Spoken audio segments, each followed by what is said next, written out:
Okay, Citizens Eye here today for Refugee Week event in Town Hall Square in Leicester. I've got with me Cathy Stevenson of the British Red Cross. Hi Cathy. Hi Simon, good to see you here again. Yeah, it's a pretty regular occurrence, isn't it? Yeah, once a year. And you've got, at least it's stay dry. Yeah, I'd like to say the sun is shining, but we're dry. Yeah. Can you tell us a bit more about the theme for this year's event? Sure. This year's event is really suggesting that we've got a different past. We all have different pasts, but we certainly do have a shared future, and we're here to celebrate the one world that we live in, and certainly everybody's come here today to help us celebrate and really represent Leicester's rich tapestry.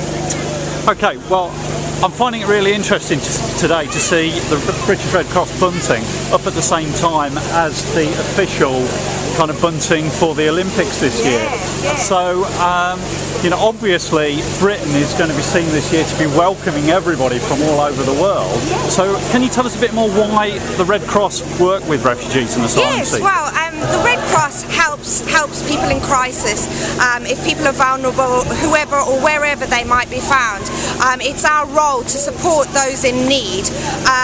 Despite nationality or immigration, if we find that there's somebody who has vulnerability or is in crisis, our role is to alleviate human suffering and protect human life. Why do refugees come here, Cathy?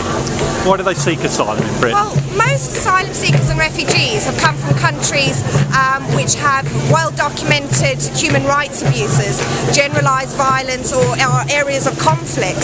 So most refugees who arrive here in the UK have fled persecution of some sort back in their home country. If we think of some of the instances such as Zimbabwe, Afghanistan, the Congo, we've had arrivals from Libya. So certainly these are situations in the world where we're seeing human rights violations. So we obviously see in Leicester, for instance, that the global really does become local. Yeah, as I say, this is the one world that we live in. We do all have different pasts, but we certainly do have a shared future. Great.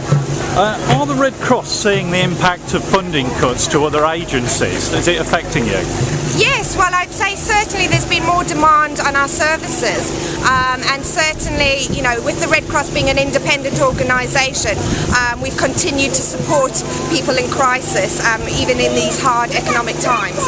Okay, back to the more positive side. What kind of things have you been having going on today? Wow, we have had such great support. We've just had an international Palestinian dance group who've really livened up our celebrations. We're about to have a range of djembe drummers from Afro Innovation. Yeah.